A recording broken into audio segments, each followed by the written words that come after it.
So very good afternoon, my dear Maritime Museum colleagues and friends. And my name is Zefeng. Most of you know that I worked for the Ceiling for More Maritime Museum in Ningbo, China. But now that I work and represent Hong Kong Maritime Museum, it's my huge honor to chair this year's Congress program. And I hope that each of you enjoys our program so far. So while you head home this weekend, I encourage you to take with you the new ideas, the new inspirations you gather here in this conference. Let these insights serve as seeds, nurtured with your thoughts and creativities in your own museums. So now let's begin with our session, which features short reports. We named it Pecha Kucha. I prefer to call it a tide talk, just as tide may be brief, but the impact might be profound. I hope our 8 speakers today will leave you with equally significant insights. So before we begin, I'd like to remind our speakers that each of you will have 7 minutes. 7 minutes. Unfortunately, we won't have any time for questions, and I will give you a signal within our booklet when there are only 2 minutes left. So let's dive into our first presentation. Please join me in welcoming our first speaker, Louise. Louise is the Head of Research Interpretation Engagement at Lloyd's Regis Foundation Heritage and Education Center. Louise.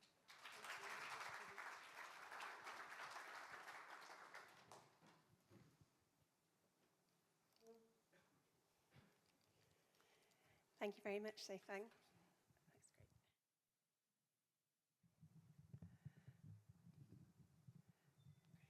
That's great. Thank you. I'd like to talk to you about potentially polluting wrecks and some work that we're doing to convene global stakeholders around this challenge.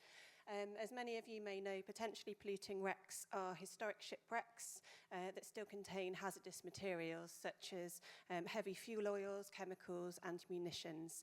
And due to increased climate change, heavier storminess, there's an increasing structural breakdown of the hulls and increasing risk of oil leaks from these vessels. So it's making them, in effect, ticking time bombs. I'm going to tell you a little about Bikini Atoll in the Marshall Islands, which is actually a UNESCO World Heritage Site, but it actually has a few of these wrecks within it, which Major Projects Foundation are investigating, and I'll tell you a little more in the video. Beneath the Pacific Ocean is an almost forgotten menace. Bikini Atoll, the US nuclear test site. Nuclear explosions simulated attacks on a fleet of ships. 12 remain at the bottom of the lagoon. Now, the corroded wrecks are leaking oil. Oil slicks that can be detected from space. But this is part of a much bigger problem. Thousands of war wrecks lie dotted around the world, some so corroded they could collapse, releasing tons of oil at once. Coastal and island nations would suffer most. Our oceans need urgent protection. Let's work together to clean up these toxic wrecks. So that's just a really quick run through, and it also shows you some of the resources that we're starting to try and build and share with different organisations to raise awareness of this challenge. And in the Blue Pacific alone, there's over 1,000 of these potentially polluting wrecks, but it really is a global problem. There are over 8,500 historic wrecks designated as potentially polluting around the world, mostly originating from the First and Second World Wars. So the period of time that they've been down there and that they're collapsing is increasing. And we're working with a lot of maritime archaeological units and others that are showing that the acceleration, the deterioration is increasing. This map is just sunken ships of the Second World War, and you can see in blue are the Allied vessels which were sunk during the war, and the Axis ones in red. That's how it's defined on this particular map. So you can really see from here that it is a cross-border problem. There's potential for disastrous impacts on coastal communities, the ocean economy, tourism, all sorts of things if this oil leaks out. So many of the wrecks are located in international waters, in the European Economic Zone, often in the territorial waters of other nations. Sovereign immunity can also remove certain responsibilities of governments, especially for military vessels on the seabed. To add to the confusion, the UN Law of the Sea from 1982 doesn't provide for wrecks on the seabed.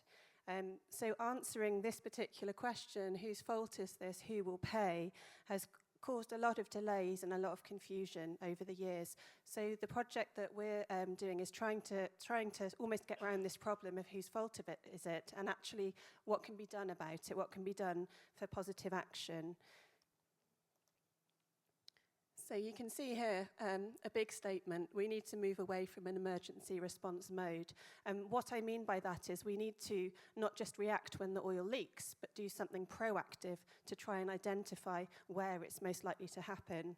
So when large-scale pollution of our seas and oceans takes place, the world sits up, it takes notice. You will have seen in the news recently some really high-level incidents of current day ships which have leaked oil. And the cleanup responses involve considerable national and international resources and money. So on this one you can see there are estimates, and estimates is another part of the project. We don't know for sure how much oil is still down there in these wrecks. Some of it's already come out historically, some of it is still in there, so it could be 2.5 to 20 million tonnes. Nobody is quite sure.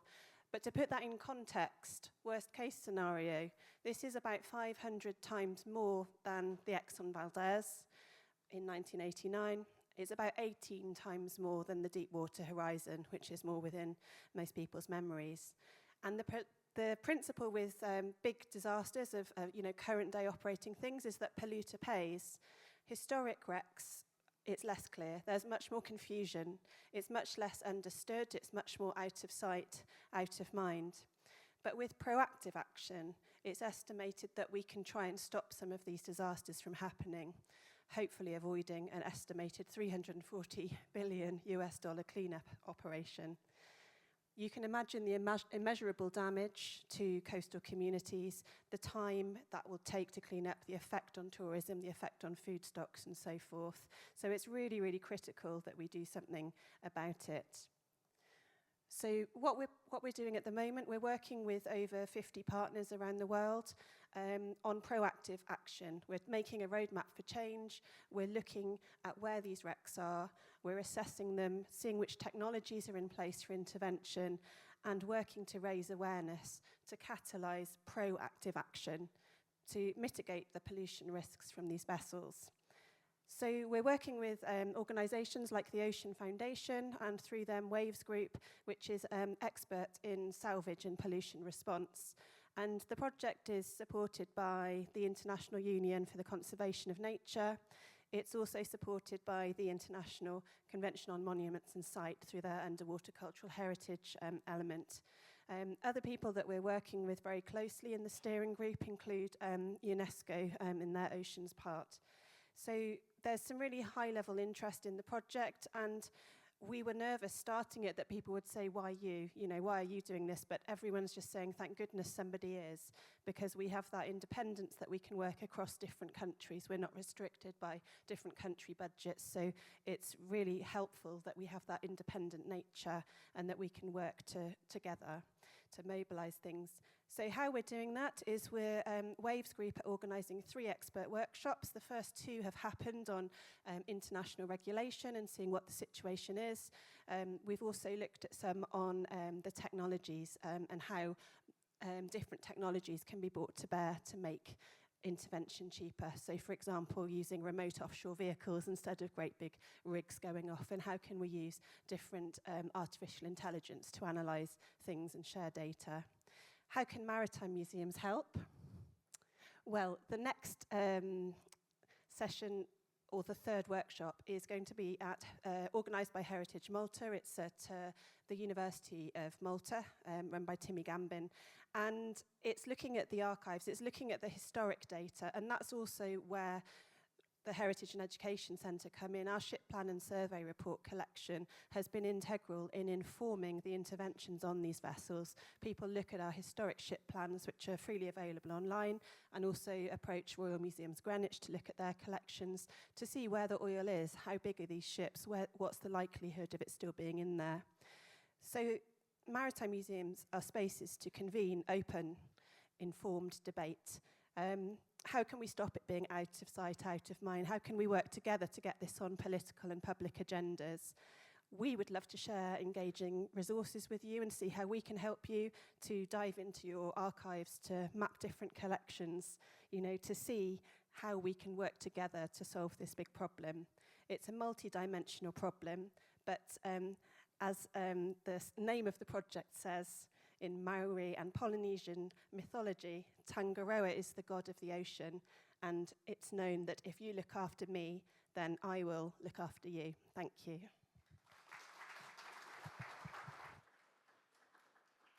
Thank you, Louise.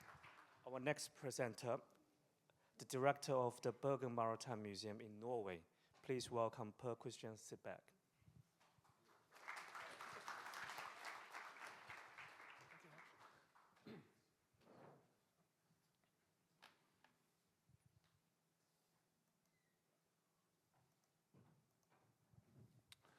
Okay, thank you very much. I must say it's very great to be here, and thank you for everybody staying on to this last presentations today.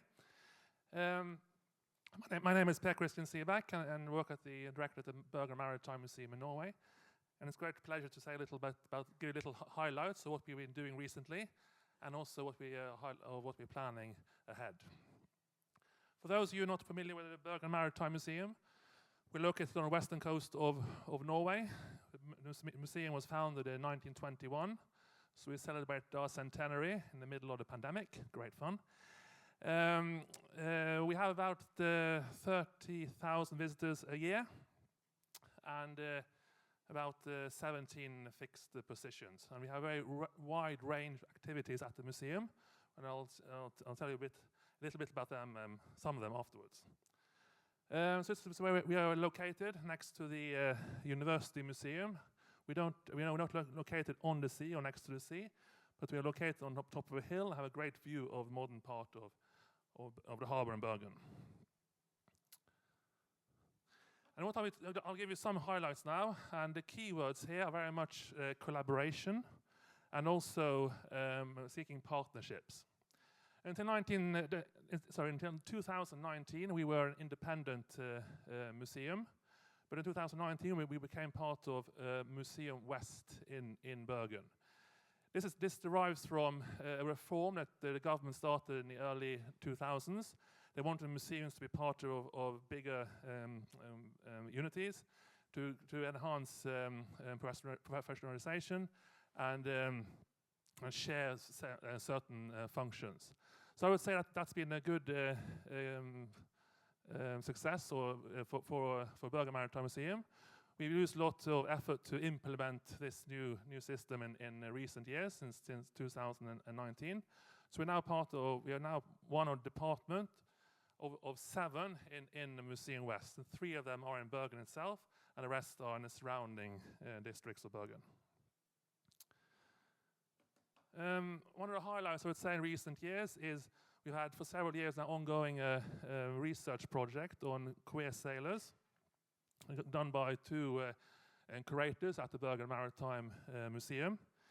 This has in part been in collaboration with the National Archives for Queer and LGBTQ+ history in Norway. I'm not sure there's any other country in the world that has a National Archives for queer history. But there is in Bergen. It's much visited, and it's located just across the road from our museum. So you had a great partnership with them in this project, and it's also resulted in an exhibition that opened in 2022, and it's been extended, but very popular, and it's closing now. It has to close, unfortunately, in a few weeks' time now, in end of October. So if any of you are planning a similar exhibition, We're happy to connect you to the creators who worked at the exhibition at our museum. And yesterday we talked about ship models. Here's an example of using new context of ship models. We used one of our ship models in a personal story of one of the stories we follow. This is the ship he worked on. We are constantly involved in various research projects. Last year we published a 6th volume of dealing with Bergen's maritime history. Bergen has a very rich and diverse maritime history, covering over at least 1,000 years. And the latest volume, written by Stig Ternås, some of you may know him, he's professor at the School of Economics in Bergen, professor there. He's also written a lot about shipping in post, also in English, in post Second World War particularly. So we're very pleased that he could write a book about this our 6th volume. And at the moment we're doing another book with several contributions from various museums in Norway on Norwegian new perspectives on Norwegian shipyards. A lot of shipyards in Norway. And I'm very happy. We for several years, we've been, at least for 50, 60 years or more, both the Norwegian Maritime Museum in Oslo, represented here by 2 colleagues from Oslo, and the Bergen Maritime Museum. They have had separate journals.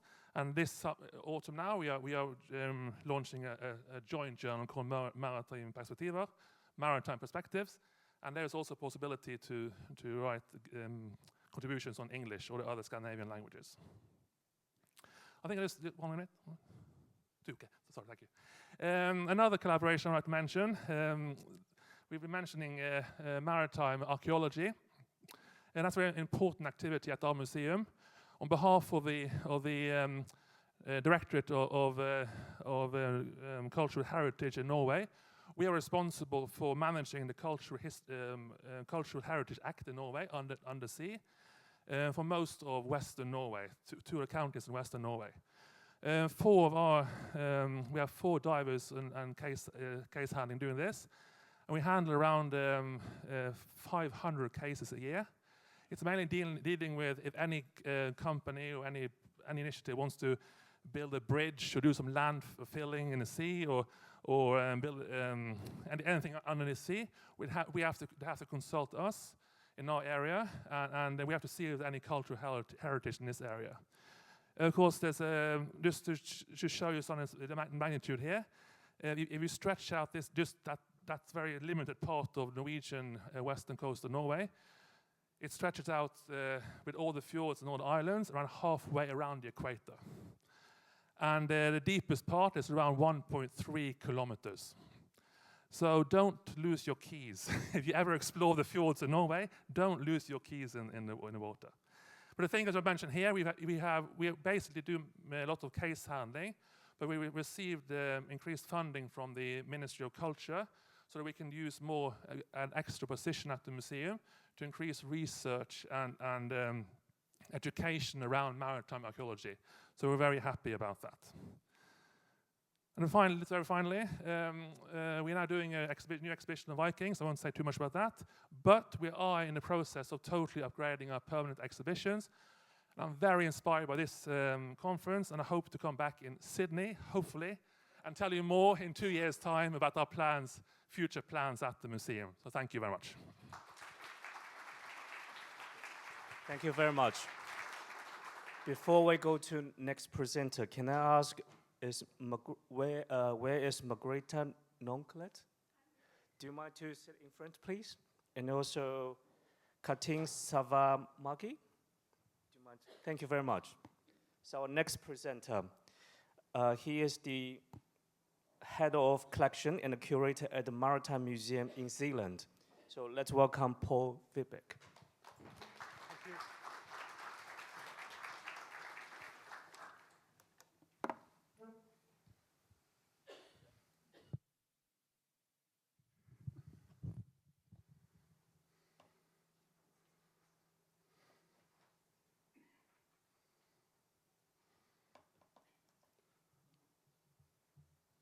Good afternoon.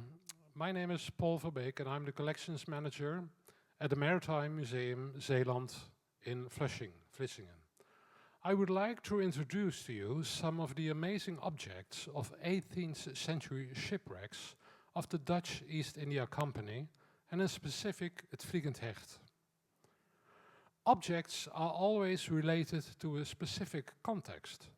As museum professionals, we attempt to create relatable stories for our visitors. Research can provide us with data for these contextual narratives. Storytelling is a human characteristic, and the digital world offers new platforms and possibilities for the presentation of these stories.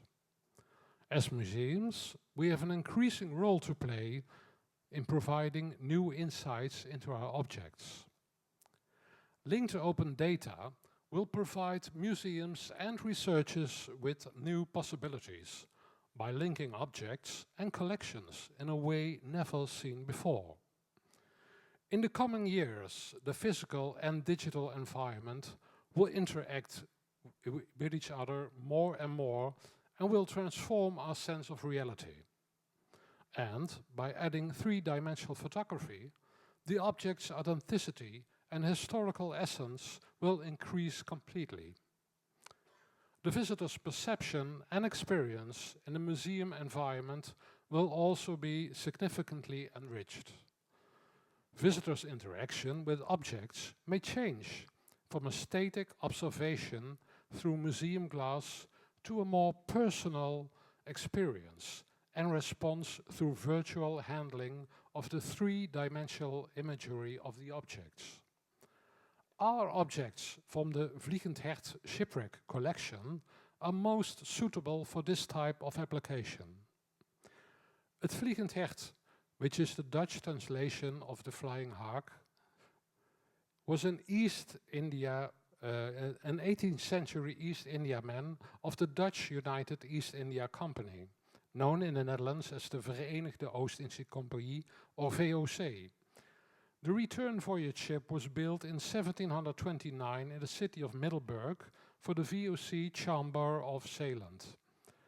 On February the 3rd, 1735, het Vliegend Hert departed from the roadstead at Fort Ramekes near Vlissingen in Zeeland in the Netherlands for Batavia, modern-day Jakarta, Indonesia.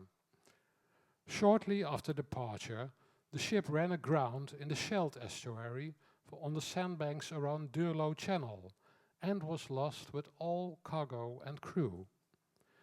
In 1981, the shipwreck of het Vliegend Hert was rediscovered. A ship such as the Vliegend Hert can be compared to a village with about 250 inhabitants. On board, there's a lot of silver and gold, coins to pay for goods in Asia, but there also is a variety of objects that the crew will need on the outgoing voyage, such as large cooking pots, plates, wine bottles, knives and spoons, ship's doctor's objects, musical instruments, clothes, lice combs, but also sabers and muskets. And of course, lots of nails for the maintenance of the ship. Less is known about this part of the cargo, and therefore these found objects are perhaps more interesting than the gold and silver. At the museum in Flushing and the Rijksmuseum in Amsterdam, a variety of these objects are on display. Since 2022, the museum and the Rijksmuseum collaborate in re-accessing this huge archaeological collection. Extensive research is being done and new photographs are added, including three-dimensional ones. Hidden secrets and details were discovered that has never been known before. For example, the owners of these objects.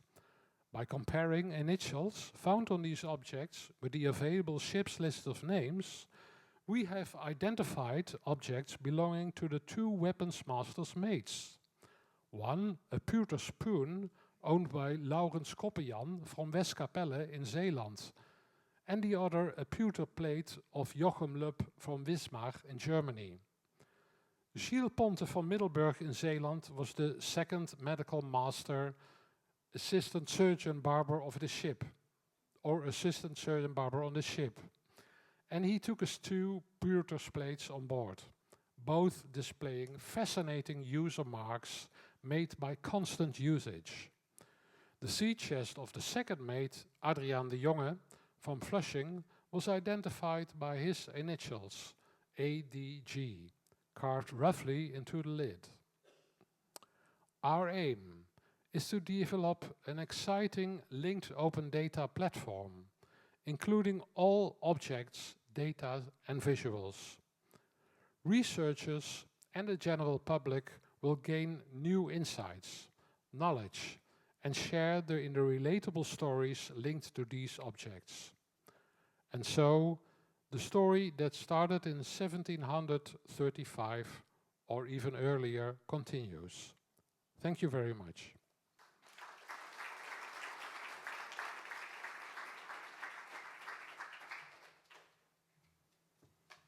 Thank you very much. Our next speaker,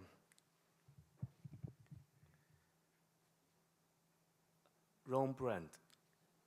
Ron is the curator from Rotterdam Maritime Museum. So Ron, next 7 minutes is yours. Thank you, Stefan, and thanks all of the program committee for this lovely congress, which is not over yet. So I would like to give you and your team a big hand.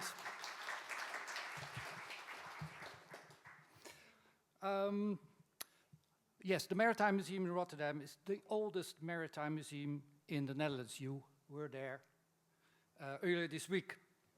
And we celebrate our 150th anniversary, which you have heard also.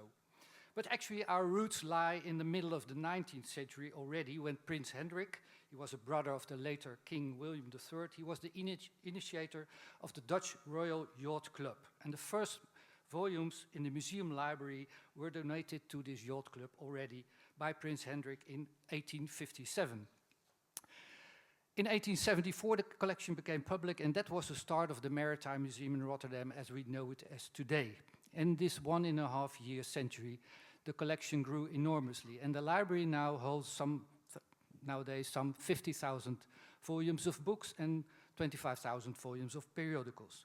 And the rare books in this library collection is a very special collection. Altogether, they are about 2,200 volumes published before 1850, and topics contain travels, shipbuildings, and navigation. And these rare books are very special and sometimes unique, not only for their text, but also for their illustrations. They contain maps, they contain prints, and this is a secret treasure. We heard the Vliegend Hert has a secret treasure, but we have them as well. And we want to give these images especially more attention. And then we have started the Rare Books Collection Project. It's a long name here. I call it the Rare Books Collection. Questions I will address in this short pitch is, what are the goals of this project and how do we approach it and execute it? What is the practice? And I will close with one special find.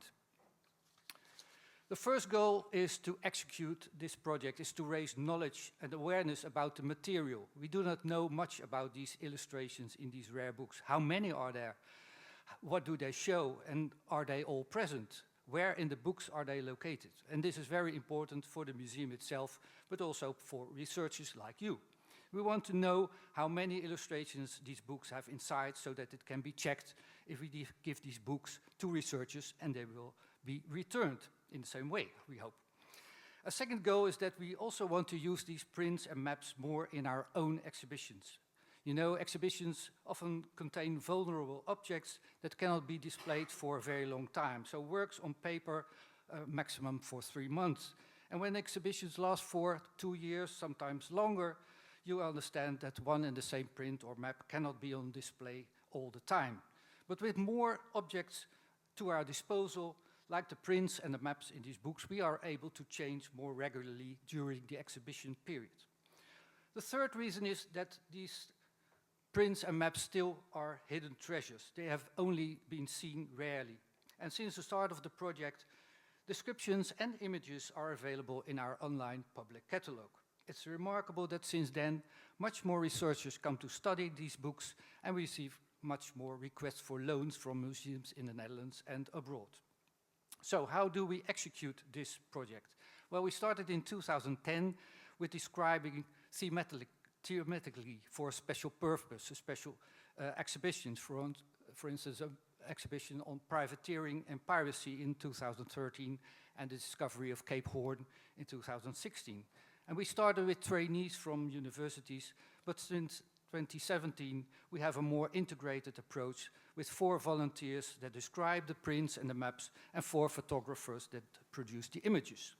And because there's no similar project known, we work with specific instructions and guidelines based upon our own experiences.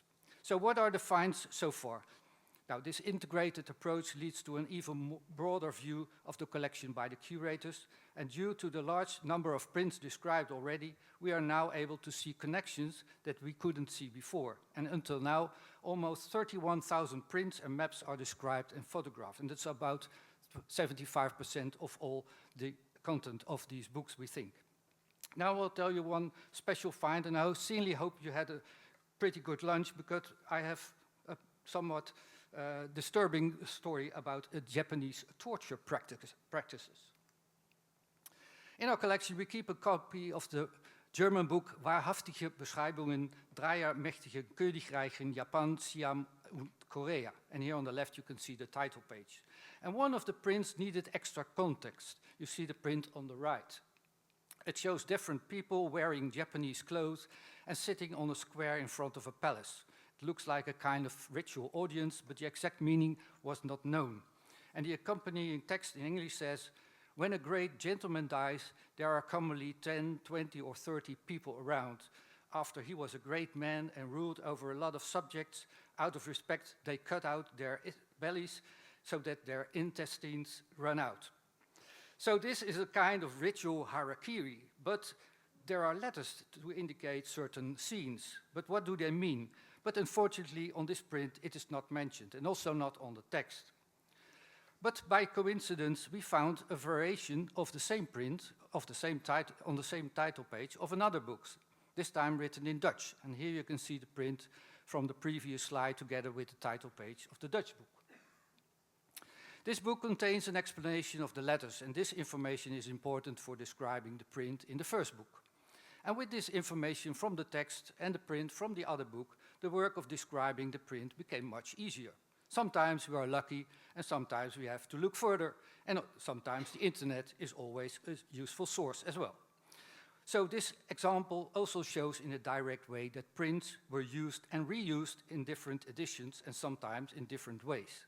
And with this somewhat horrible example, I hope that I have explained and showed to you that the Rare Books project is very useful for several reasons. We are also find prints that are not so maritime, like the ones of the Japanese belly cutting, as we call it. And therefore with this project we make hidden treasures visible. In the next volume of the yearbook, the scientific yearbook of the German Maritime Museum in Bremerhaven, I will publish an extensive article on this project. Thank you very much.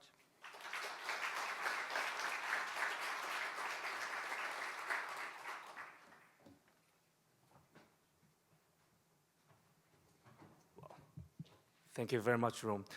Well, sorry, that's the issue every time that I come to Netherlands, and I hope I should be taller.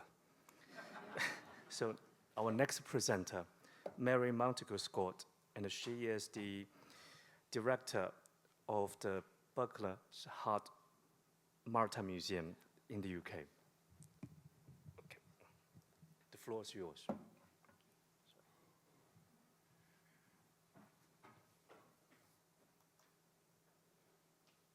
So Mary Montague-Scott, I said, the director of the Hert Maritime Museum. And here's an overview of Hert, the 18th century shipbuilding village and heritage harbour, and its aspiration to keep heritage shipbuilding skills alive, skills that now are classified as endangered, as being lost. Hert is a small village on the Bewley River on the centre of the south coast of the UK. It is 15 miles from the Royal Navy headquarters at Portsmouth, who surveyed it in 1698 as being an excellent site for shipbuilding, as surrounded by the woods of the New Forest and well sheltered from prevailing weather. It is a perfectly preserved 18th century shipyard village, set amongst a wooded river and with an adjacent modern boatyard. It is a destination attraction. Visitors come by road and sea to step back in time, to relax, learn and enjoy, but it is also a working, living village, a home and community workplace. The village is 2 rows of cottages built in the 1720s with a wide central street going down to the river. Some cottages form part of the Maritime and Village Museum. There is a hotel, pub and chapel, as well as family homes. The whole village is listed as of national historical significance and in single ownership. The Maritime Museum opened in 1963 in one of the cottages, and since then has expanded to tell the story of the village of Buckler's its shipbuilding industry, people and connections across the world through its ships and sailing. It has temporary exhibitions, display cottages, and an extensive archive. The first Royal Navy ship was built in 1698, the 48-gun HMS Salisbury. From 1745, the shipyard site was taken over by Master Shipwright Henry Adams, who built over 50 ships on contract for the Admiralty, as well as merchant ships, small boats, and later gentlemen's yachts until the 1830s. There are many famous ships that were built at Buckler's Hard, including 3 who were at the Battle of Trafalgar: HMS Swiftsure, Euryalus, and Agamemnon, Nelson's favourite ship on which he served for 3.5 years and honed his skills as a captain. The largest was a 74-gun. 2,000 oak trees were needed for each ship, and over 100 men worked in the shipyard. Once complete, ships were towed to Portsmouth for fitting out for service with masts, rigging, armament, and supplies by the Navy. The whole village was an industrial shipyard, here seen in its height in 1803. As ships got larger, there was a need to lengthen the slipways and deepen the riverbed, and we're fortunate to have 18th century archive material planning this, including the river depths for launching. Above shows the 74-gun HMS Spencer, the largest ship ever to be built there, and the challenges they faced in launching her. The shipyard community was remotely located, but connected by sea for the supply of timber, iron, and materials from across the nation. Launch day was a huge event, with up to 2,000 people attending with the Admiralty officials and a team from the Navy dockyard in Portsmouth to row the ships away. This is what remains today, but under the mud is the original launchway structure, which was surveyed by archaeologists to reveal huge elm timbers and capstan positions. Shipbuilding for the Navy stopped in the 1830s, and then it became a boatyard until the 1970s, when the boatyard was moved upstream. When the shipyard stopped, the workers found other jobs in agriculture and the village declined. But in the 1880s, a new movement of the appreciation of heritage started, and the first tourists arrived in the village on day trips to see the old shipyard where ships for Nelson's Navy was built. In World War II, the whole Beaulieu River and village was requisitioned by the Royal Navy for the building of D-Day infrastructure, such as landing craft, caissons, and a huge concrete Admiralty floating dock and minesweepers. The wooded river banks provided secrecy, and for 7 years the Royal Navy returned to the river. So how can we keep the timber shipbuilding skills alive? In 2013, we built a replica 18th century shipwright's workshop. The trees came from the surrounding woods, and everything was done by hand.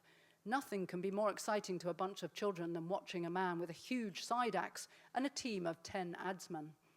Shipwright's workshop complete and used as part of the museum display and by the University of Southampton's maritime archaeology students to study historic tools, methods, and timber marks. Next, we want to rebuild the old forge, but what we really need is a ship project to bring the village really alive. HMS Agamemnon is the most famous of the Buckler's Hard ships. Nelson's favourite, a 64-gun launched in 1781. She served an illustrious 28-year service with the Royal Navy, including many famous battles around the world, including, of course, the Battle of the Saints and Trafalgar. She ended her life in 1809, wrecked in Uruguay in the River Plate, one of many ships built in the village whose life stories reach across the world to new continents, communities, and environments. Earlier this year, I joined a team of maritime archaeologists to see what remained of the wreck as it's at risk. Working in partnership between Uruguay and the UK, we did the first full survey of the wreck.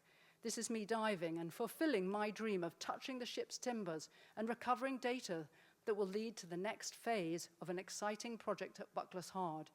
We hope to return next spring for more survey work. Using both the data from the wreck survey and the original Admiralty plans, we hope to lay a replica keel in the original slipway where she was built. I'm not so mad to suggest we build the whole ship, but like a giant ship model, part sculpture, large-scale museum interpretation to show shipbuilding skills, community activity, and bring the village alive once more. We are using this heritage project to support Navy diplomacy between nations, develop and share skills and stories, so far apart, but joined by a small historic village on the south coast of the UK that once played a key role in the building of the fleet of the Royal Navy and inspire a new generation of shipwrights to keep the skills alive. Thank you.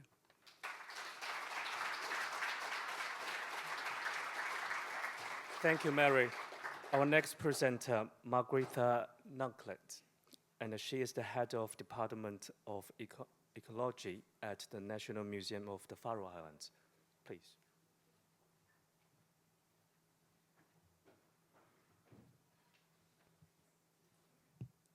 Can you hear me properly? Yeah? Okay.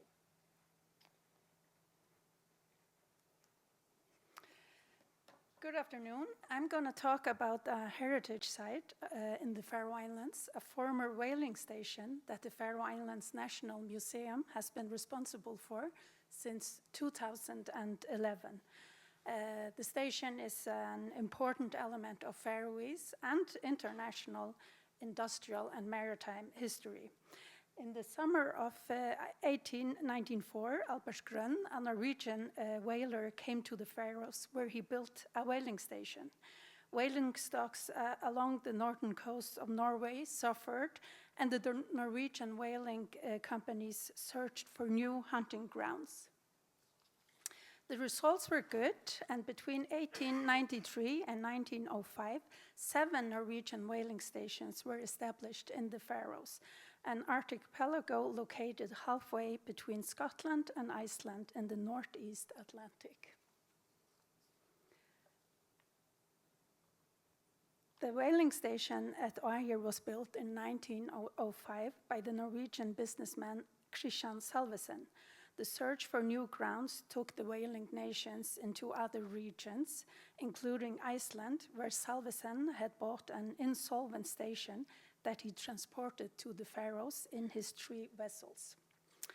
The Norwegian built and owned land stations were all set up following the same model. They differed in size, but the station layout never changed. The whale station at Øyer was quite modern, with a whale oil and guano factory.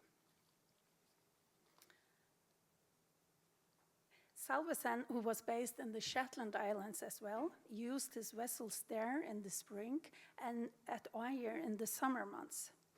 The workers at land were typically Faroese, but the captains and some of the seamen were Norwegian or from other places. New technologies developed in Norway in the 1860s, especially the exploding harpoon cannon, paved the way for the expansion of the industry. The whale was shot with a harpoon loaded with a grenade. Then it was dragged to a land station where it was processed. Whale oil was a global commodity in the 19th and 20th century. Around 4,400 whales were killed and processed at the whale station at Øyer in total, especially fin whales, sperms, and sei whales. Whale oil was originally used as lamp fuel and in the production of soap, medicine, paint, and in food production. The oil was obtained by boiling strips of blubber, and the removal of the blubber is known as flensing, and the men who carried out the work were called flensers. A large profit was also made by a byproduct called guano, a residue left from the processed meat and the bone for oil. The dried meat and bone meal was transported across the globe, used as cattle feed and fertilizer. Before the use of plastic, whalebone, also called baleen, was used for making corsets, umbrellas, walking canes, etc. Only few women worked at the station, but some were involved in the cleaning of the whalebone. Others worked at the factory kitchen. The whale meat was also an important source of food in the Faroes. People could buy meat for a reasonable price, which was helpful for many poor households in the local area. Later, the station would export frozen whale meat as well. The seasonal industry had a great impact on the local communities. It brought jobs and money into small fishing communities. The manager brought his family, while most of the workers lived in the local area. Sometimes workers came from elsewhere and stayed at the station during the season. The Norwegian whale hunt in the Faroe Islands ended in 1930. By then, only 2 whaling stations were left, one of them at Øyer. Faroese companies carried on where the Norwegians left off, but with varying results. Whaling was in decline, stocks were extinct, and more efficient alternatives to whale oil had been found. The Faroese company went bankrupt in the 50s. Others tried, but commercial whaling stopped in the 60s in the Faroes, and the last whale was processed at the plant in the early 1980s. Out of the 214 Norwegian whaling stations scattered along the world's coast, the station at Øyer is the only preserved whale station in the Northern Hemisphere. The station has been preserved as a museum site since 2011. The station as it stands today represents different periods: the 50s, the 30s, and even further back. The outside restoration work has finished. Objects, interviews, and pictures have been collected, and stories are waiting to be developed and to be told. The whaling station is open for visitors in the summer and for students throughout the year. It represents an important part of Faroese industrial history, but also a controversial story about over-exploration of natural resources, which are very relevant themes indeed. And it's unique that the whaling station represents different periods. At Øyer, you can see equipment from different periods side by side. So in that sense, the plant also tells an industrial development history. There is no definite way to make an industrial heritage site into a modern museum. There are many questions, not at least how to be relevant to a diverse audience. And the financial aspect is, of course, also important. But we will continue and further develop the station into a modern museum at the same time as we preserve its uniqueness. Thank you.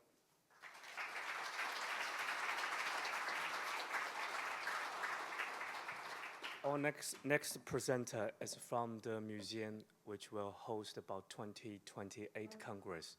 Do you know what it is? Estonia Maritime Museum. So let's welcome Katin Savamagi, and she is the maritime and polar historian in the museum. Please.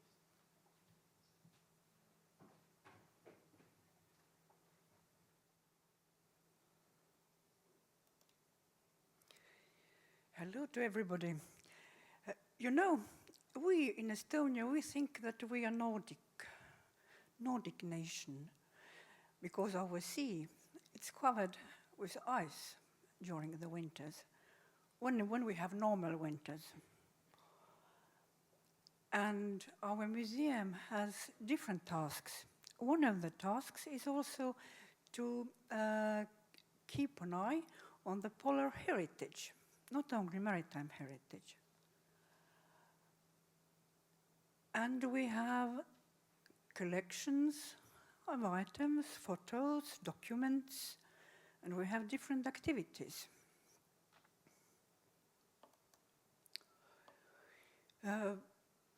It was in 1984 when there was made a big exhibition about Antarctic. We never expected in the museum that it will be such a success. And actually it was the first time when we talked about it. After it, the people who were more involved with polar questions, who helped to make the exhibition, came to our director and asked, maybe it's a good idea to organize a polar club by the museum.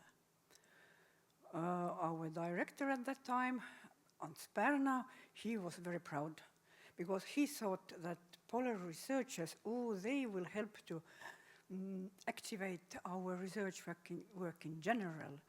And we already had the other clubs, underwater archaeology, old seamen. And during the years, it's so that if the people are very fond of them, of this, what they are doing, then things happen. Nowadays, we have not the club of underwater archaeology anymore, we have the department, very well equipped, with researchers, with collections, with everything. But these polar things, it's quite a small group. You see them in our medieval tower, Fat Margaret, celebrating 30 years.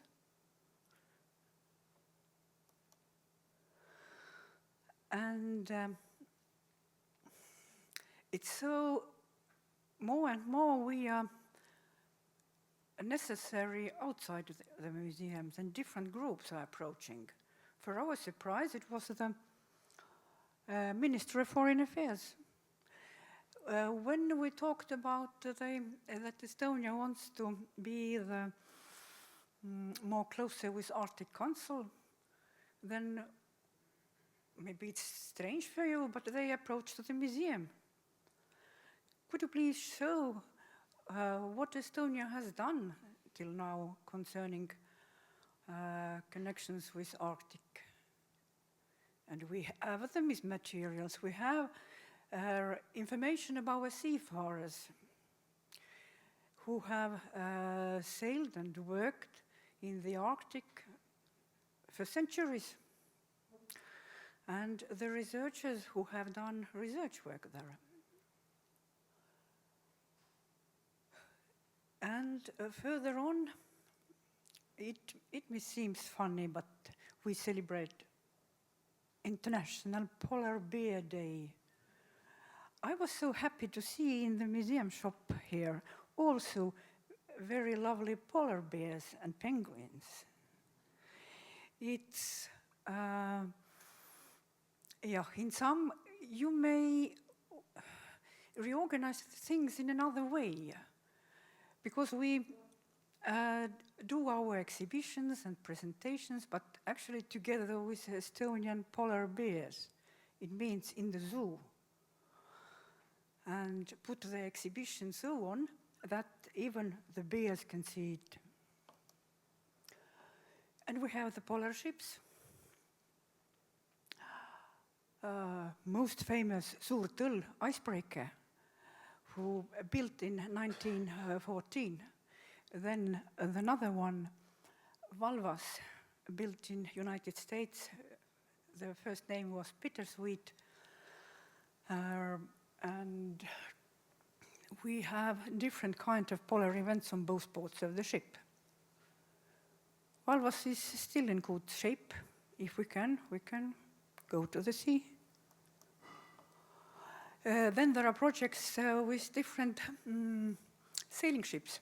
It's French ship Tara, very famous one, worked in different oceans. We have these oceans programs. And another one is Admiral Bellingshausen. It was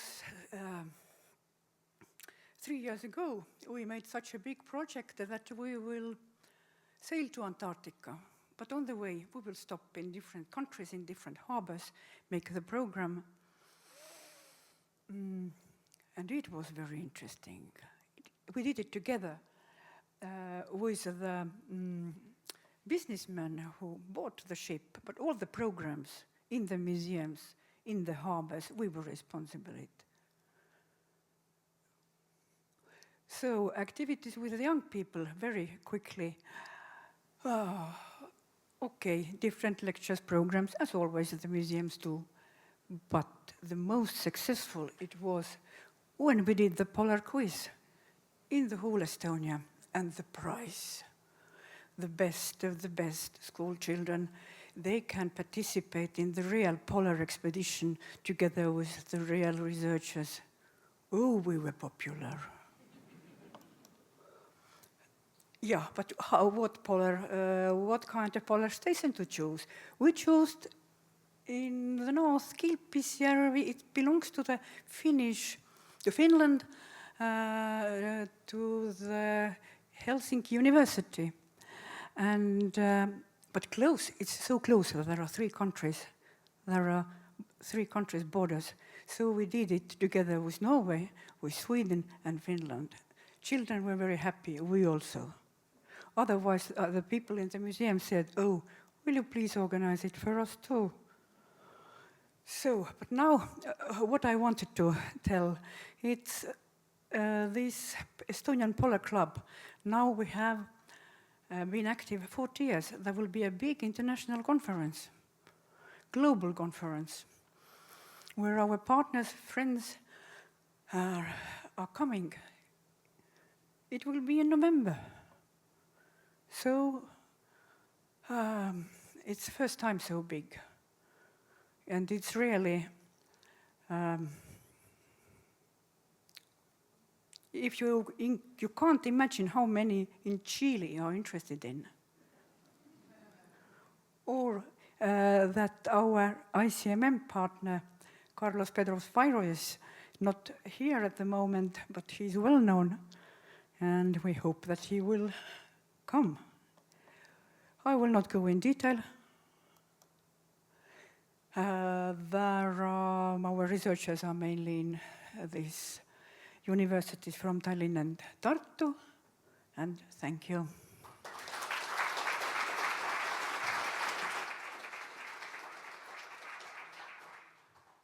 Thank you very much, Kristian. And I was expecting a polar bear, maybe in Estonia Maritime Museum in 2028, Umas. Okay, so we are nearly there. We're nearly there. Okay, so our next, the last presenter, Karen Mirik, as the project leader at the Maritime Museum in Rotterdam. And Karen is also one of our organizers to organize about the Congress, and she and her team has done a great job in Rotterdam. I think let's give her a big applause. The time's yours, Karen. Thank you, everyone. It was an honor and a pleasure, and we still have 2 more days to go. So this time, I'm not speaking to you about housekeeping. That's what Sanne will do later on. She's already prepared and ready. This time, I'd like to tell you a little bit more of one of my regular projects. And this project, of course, started with some questions and curiosity. We were wondering ourselves what would happen if we would take our collection outside to sea and put it to the test. Ron just now has already told you something about some of our rare books. We also have rare and beautiful maps. So what would happen if you brought, oh, I'm too quick. Huh? If you brought this collection to sea? What would we discover? Could we bring stories back?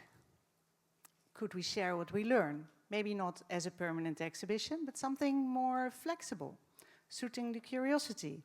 A program that could be adapted easily to the rest of the museum calendar and also could show flexibility to incorporate stories that we would bring back from the sea.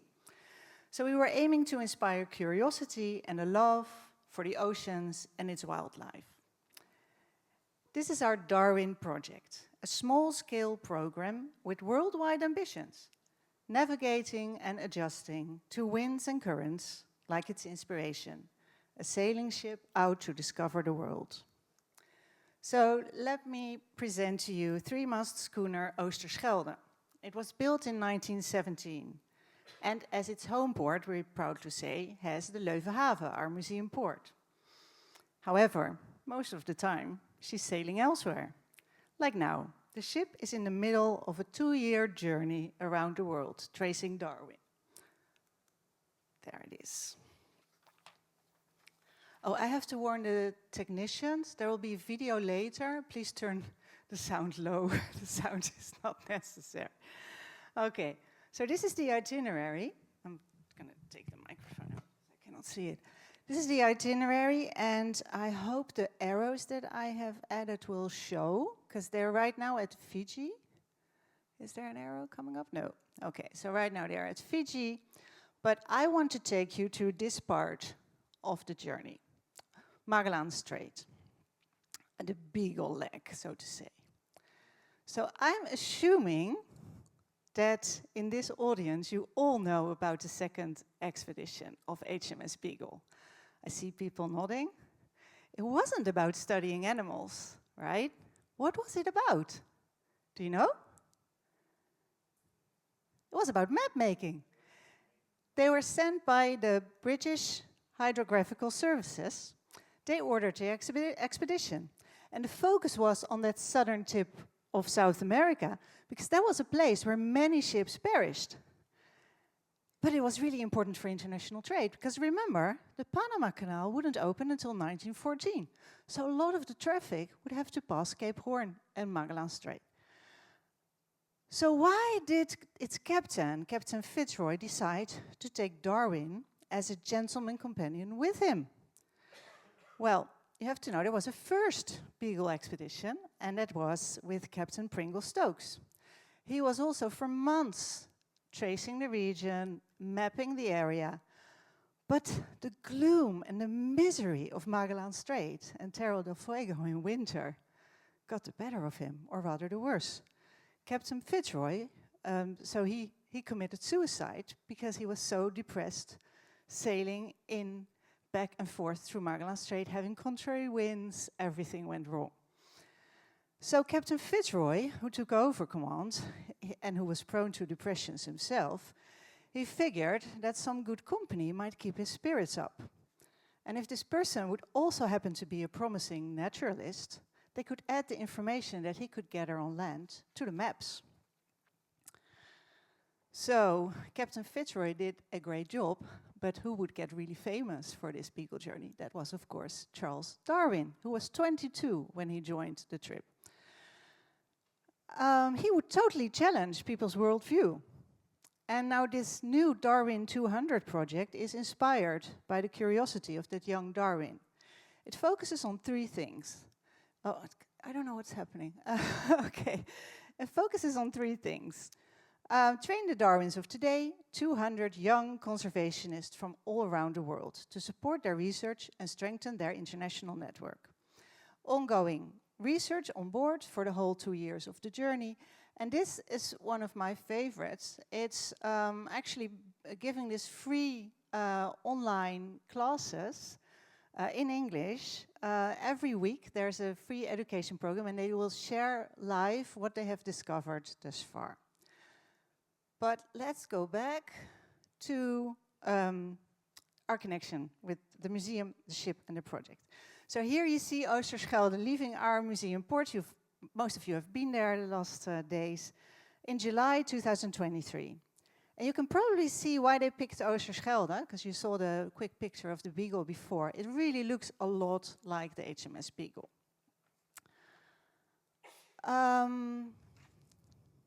So just hours before they left, is it automatically? Is that why? Okay. Just hours before they left, we had briefed the captain and the first mate on the right, in our library. And on the left you see, he's now retired, our curator of maps, showing parts, it's really annoying, showing parts of the journey in the Mercator Atlas, one of our treasures. And ever since they departed, people can follow the journey in our central hall. And this presentation is updated regularly with new information. And the visitors can also ask questions to the crew and to the researchers. And we make video interviews to answer those. At a central point in this presentation is, of course, the map collection that I was talking about. We have made a selection of maps that show how our worldview changes over the course of the last 5 centuries. All thanks to ocean-going ships and map makers. But at the heart of the project is this book. This is a pilot from Jan Oudgers, who was the first mate. And I'd like you to maybe pass it around. It's a pilot of Jan Oudgers, and they went in 1598. They went on this discovery mission, in first Dutch effort to cross Magellan Strait to reach the Spice Islands. And you have to know that at that time, the Dutch were waging a war of independence against the Spanish Empire. And this expedition was just one attempt to sabotage the enemy and also to get rich from the Spice Trade, of course. However, this journey was really perilous and difficult. And none of these 5 ships would actually ever make it to the Spice Islands. One, you saw briefly, one of the ships was the Liefde, Love. And you might know this ship, because it's the story, the backstory behind the recently awarded Netflix series, Shogun. But I'm talking about Het Geloof. So that's the one in the middle up there. It means belief. And that one spent 5 months crossing Magellan Strait, back and forth, coping with storms, threats of mutiny, until finally in January 1600 they gave up and decided to return to Holland. And that's why we have the booklet, because the first mate, Jan Oudgers, decided to share what he learned about navigating Magellan Strait to at least help maybe some of the people who try later to have it a little bit easier. So, this grew way too fast. So, we wondered what would happen if we would use his pilot today. Could we recognize things? And to find that out, I joined the leg from Falklands to Punta Arenas. Well, the first thing I learned, the Furious 50s carry their name for good reasons. It's always windy out there. 6 above 4 is like the minimum. So what I also learned was how it feels to be really, really scared. Because this was on the 3rd night. It was midnight. I was lying in the cabin. And the ship was going like this. But also like this. And I was in the dark. I was like, oh, we are just tiny, tiny ship on this big, big South Atlantic Ocean. I don't know. I felt my stomach ache and adrenaline rushed through my body. And so I was like, okay, I have to get out of here. This is what primal fear feels like. And on one hand, I couldn't move, but I felt I have to get out of this bunk. So quietly, as not to wake my roommate, I stumbled out, holding on to everything I could hold on, because really the ship kept moving like this. It was crazy. And like a drunken sailor, I managed to reach the salon. And I sat down for a while. I was like, okay, I'm not moving any further. At least there's light here. I feel better. But then one of the deckhands came down from the deck, and he said, well, the wind is getting more and more and more. We really need to get some extra sail down. So I put on my oil wear and got up. And that was really the best thing that could have happened. Because as soon as I was out on deck and put to work, mind at zero, things went better. And I saw for myself how well the Oosterschelde could handle these forces of nature, tiny as she is. So then finally, after several days on the southern Atlantic Ocean, rocked by the continuous surf, we saw land, yes! And so we got, of course, the pilot, and you see maybe there's the coastlines in it. I put a little leaflet in it, and we tried to see, okay, does it still work? Is the coastline, How do you orient yourself? How do you navigate with a pilot like this? So one of the things I tried, I'm not a good artist, but it was really fun to try, is I started to sketch the coastlines on a ship. And I learned a lot. Oh, I don't have to, it's actually here, but you can see it there. So that was really fun, because when you read a book like that, you don't ask the same questions than when you're actually reproducing it. So I was like, okay, I see this whole coastline, but I see it from there in the corner of my eyes to there. But which part do you pick? Do you make a choice for 90 degrees, or do you go further? So redoing the work of Jan Oudgers helped me understand more of this work. I'm running out of time. Huh? Okay, I'm almost ready. So at some point, he also said, I can see 2 hills. You can see 2 hills if you climb in the Marsra. So, of course, never mind how scared I was. I had to try that as well. But what I want to say is taking these maps, and of course there were reproductions, but taking these maps out to sea really makes you look differently. For instance, this is from the Mercator Atlas that you saw in the beginning. And you see here these parakeets. And I always thought, that's so strange. Shouldn't they be in Brazil or something? How can they be like, I mean, it looks like the Antarctica almost, like this is the mythical Southland that's almost ready. But then when I was there, I found that these, and I also drew them, I found that these parakeets actually live there. They live near Fuerte Bulnes, near Punta Arenas, in Terra del Fuego, around Beagle Street. And same goes, I think, for these stories that we always thought were sort of exaggerated of the Patagonian giants. But in the museum there, I found out that the indigenous Tehuelga, who were living there in Patagonia, they were easily 2 meters tall. So if you think the crew from Europe would be 160, and you look up to someone from 2 meters, yeah, you can imagine that they end up like that on a map. However, the biggest discovery or shock was just this raw nature itself, which you don't experience in Rotterdam at all. This is here in the Falklands. We walked in the middle of colonies of penguins, rockhoppers, gentoos, and the space and the freedom just was startling. You could just roam freely. But of course I went back to the book of Jan Oudgers, who is also in the pilot. They're writing a lot about the penguins. Where they mate, where they breed, where they live, because these were still quite unknown birds for these Dutch sailors. So I thought they were curious and precise in their recording. So were these 16th century sailors already naturalists? Not so much. In the end, they had a different objective. It was a description how to get very easy access to fresh meat. So, to update our presentation, we filmed how the Walker log was used and other... I will stop. Okay, what I want to say, I will skip this slide. What I would like to say is that this is just my leg, but this journey continues. And it is about daring to explore, whether it's on the oceans, on the ship, or back at the museum in new ways to interact with our visitors. And I'd be very curious to hear from other museums if they have similar fluid projects.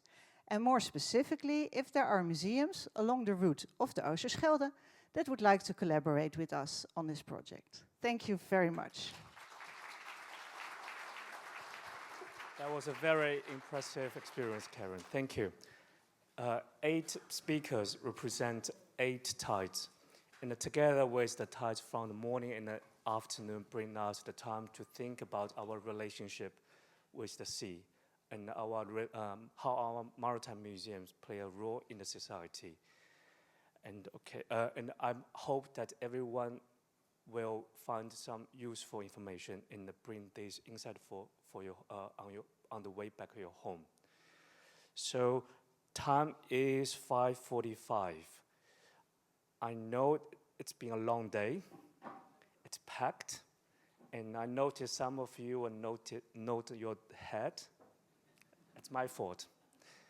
But I'm happy to announce that the end of today's session, and I hope that you will enjoy the next session of photograph. And I would like to hand the floor to Sana.